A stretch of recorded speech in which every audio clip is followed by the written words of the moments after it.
Hey everyone, it's Michael Phair from BIT here. I'm here with Hey, John, recruitment manager at Webhelp. How you getting on, John? You well? good, thanks, Michael. How are you? Awesome.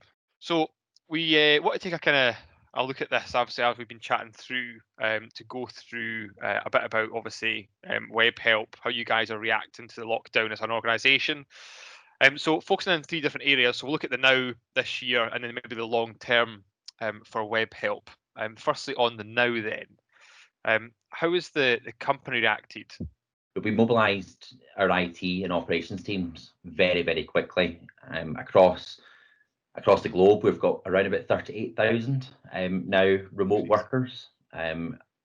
We are an essential service provider. We have got key sectors, so we're including groceries within that, banking, telecoms, Mhm. travel, and companies as well. So we had to move very, very quickly and able to support our clients and keep going with delivering the best customer experience, Mhm. taking it out of the office and moving it into homes. Yeah. Um, we transitioned our hiring processes Mhm. to completely virtual within a few days. Mhm. Interviews, assessments, onboarding, training, that's all being done remotely. That itself, we have seen some benefits come out of that. I think personally it's more efficient to, from a hiring manager perspective, and even for a candidate doing virtual interviewing, so having things done at a convenient time over Mhm. video is much more efficient than having to align diaries and come in face to face. Yeah. I mean, it's absolutely fantastic to hear an organisation of your size can quickly adapt to home working. I mean, you would have seen my LinkedIn. I was kind of shouting and screaming about BIT, and moving 30 plus people to remote working and how quickly we did it. But an organisation of that size, Webhelp, doing business process outsourcing for all these different FS clients, home health providers, etc. You've done it so quickly. That's amazing. And then I suppose then looking at this year for Webhelp, what's your outlook recruitment wise? If it takes you a while to get back into the swing of things, how are you guys going to attract, sift, onboard candidates? I mean, do you have people that are furloughed and returning later this year, etc.? What's the situation with that? The situation, I guess, is still fairly unknown. A number of our clients are in the retail and telco sectors, so Yeah, we would still expect at this stage to see the usual seasonal peaks towards the second half of the year. Um, yeah, but Michael, our kind of understanding, I suppose, is that social distancing is going to be here for the long term. So yeah. we do need to, continue to evolve and develop our virtual capability. Hmm.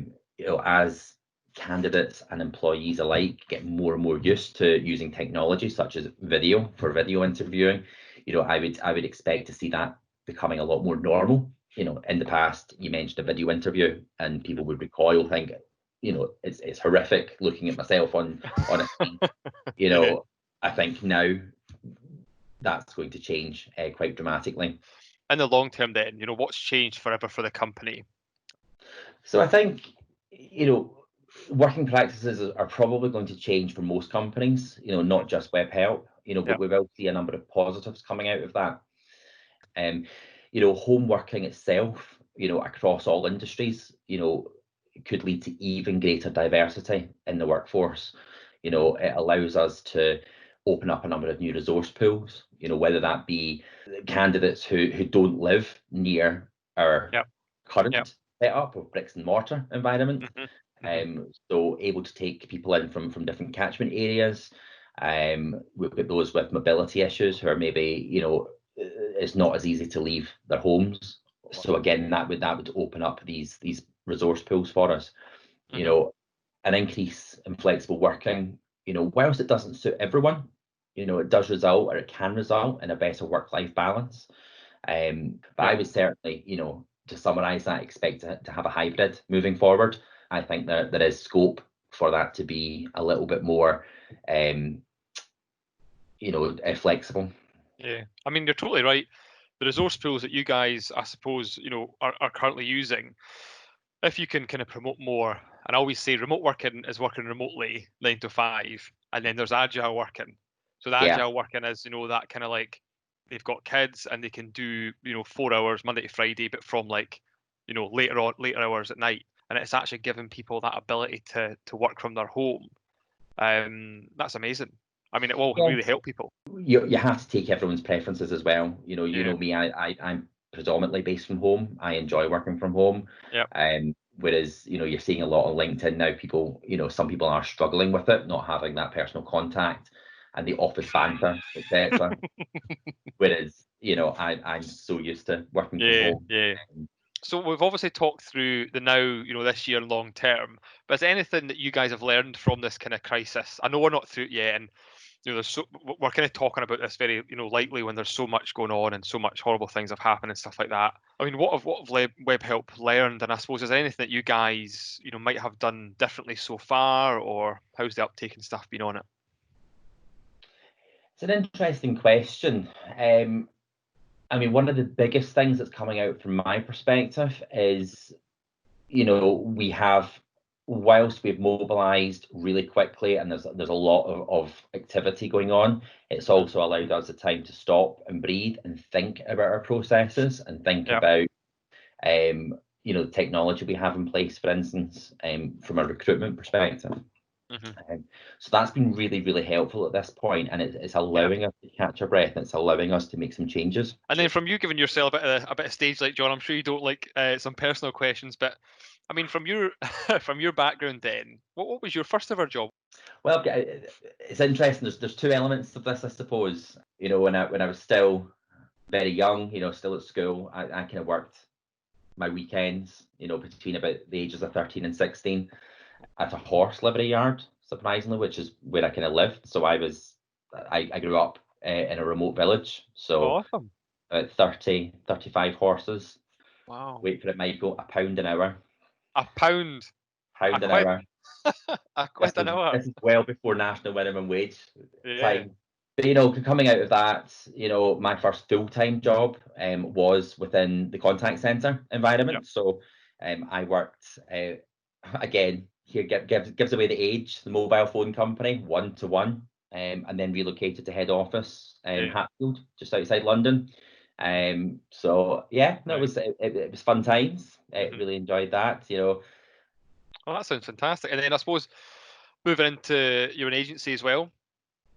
I was, yeah. Yeah. So before my time here at Webhelp, I worked with an agency, so Yeah. Manpower Group has been part of that. So I kind of was an account manager for strategic clients, kind of Yeah. in the RPO world.